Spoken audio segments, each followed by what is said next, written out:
O que veio primeiro? O discurso polarizador da extrema-direita ou o algoritmo das redes que impulsiona o discurso de ódio?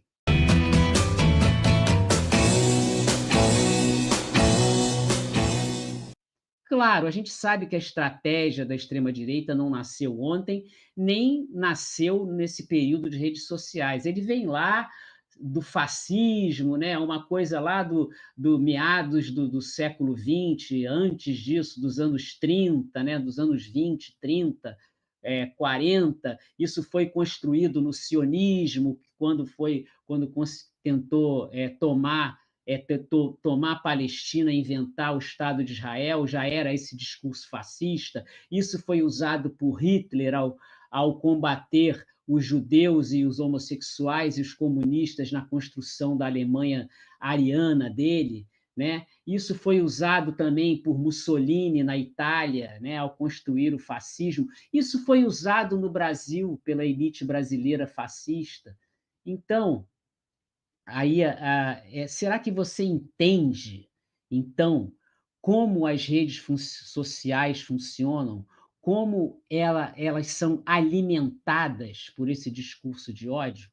Quem manda nessas redes sociais e quem escolhe o que você vai ver nas redes sociais?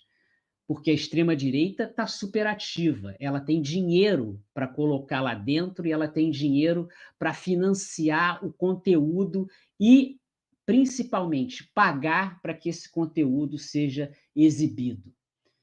Olha só, essa pergunta que eu fiz, quem manda nas redes e quem escolhe o que você vai ver, não é uma pergunta de resposta fácil. Mas a gente vai tentar aqui no 60 e Blau te dar algumas dicas. Quem sabe você consegue passar adiante essas dicas, você consegue conversar com seus amigos e com a sua família a respeito, porque o discurso de ódio só serve para essa gente, para os donos das redes sociais e para a extrema direita. Dá só uma olhada nisso aqui. É importante entender que os donos das redes, Mark Zuckerberg, dono da Meta, Larry Page e Sergey Brin, donos da Alphabet, e Elon Musk, do Twitter, chamado de X, esses caras faturam muito, muito com a polêmica. Wall Street didn't build this country. The middle class built the country. And the people who built this country from the ground up. The workers. I love our blue-collar workers. I consider myself in a certain way to be a blue-collar worker. We love and respect the hard-working people of this country, although I'm pretty sure they don't always feel the love. Quanto mais divergência nas redes para eles, melhor. Mais divergência, mais ódio nas pessoas, o que provoca reações imediatas, reações impensadas. É nesse nível que o algoritmo funciona. Ele te entrega coisas para você reagir. Com seus hábitos, aprende como você reage e o que te motiva.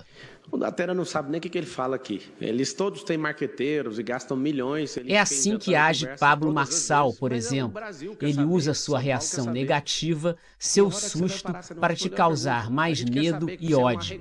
E se apresenta com a solução fácil, a violência. Você não é homem nem para fazer isso.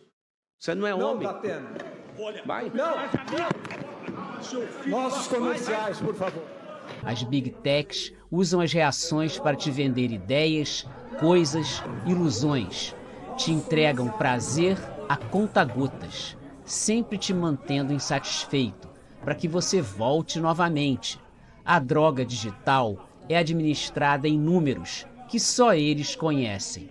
Para as Big Techs, o discurso de ódio é um casamento perfeito. Ao odiar, você reage e desacredita da política. O campo simbólico da disputa por ideias é substituído pelo campo físico da destruição do outro. Mentira, seu covarde! Você matou minha sogra! Seu covarde, filho da puta! Covarde, seu ditador! E aí, cara, a política se torna isso daí, entendeu? Um quebra-pau constante, pessoas se agredindo, e a gente diz, A política não serve para nada. É exatamente o que eles querem ensinar para você, que a política não serve para nada porque ela é porrada. Na verdade, não é nada disso, porque isso não é política. Isso é exatamente a destruição da política. As big techs, elas são um braço, na verdade, do complexo industrial militar, que são as indústrias que constroem armas e vão melhorando essas armas e usam essas armas em guerras. Por quê? Por que as big techs, as redes de internet, as redes de satélite funcionam dessa maneira? Elas abrem caminho para o uso efetivo das armas na resolução dos conflitos geopolíticos. O Google, a Meta do Zuckerberg, e o X e a Starlink, uma empresa de satélite do Musk, essas empresas estão diretamente envolvidas nas ações militares dos Estados Unidos e de seus parceiros fiéis, os países da OTAN, né, que fazem parte do Tratado do Atlântico Norte, e o Estado de Israel. Os programas do Google e as ferramentas da rede social da Meta, principalmente o WhatsApp, por exemplo, eles são usados para distribuir na Ucrânia e no Oriente Médio o lixo mentiroso produzido pelos parceiros políticos na região. Além, claro, de espionar as mensagens dos inimigos. É pouco isso? Não. Eles fazem isso em todos os lugares do mundo. Só que nesses lugares especificamente, eles servem como a rede que dissemina o ódio e não só faz isso, mas sustenta as ações militares através do uso da internet.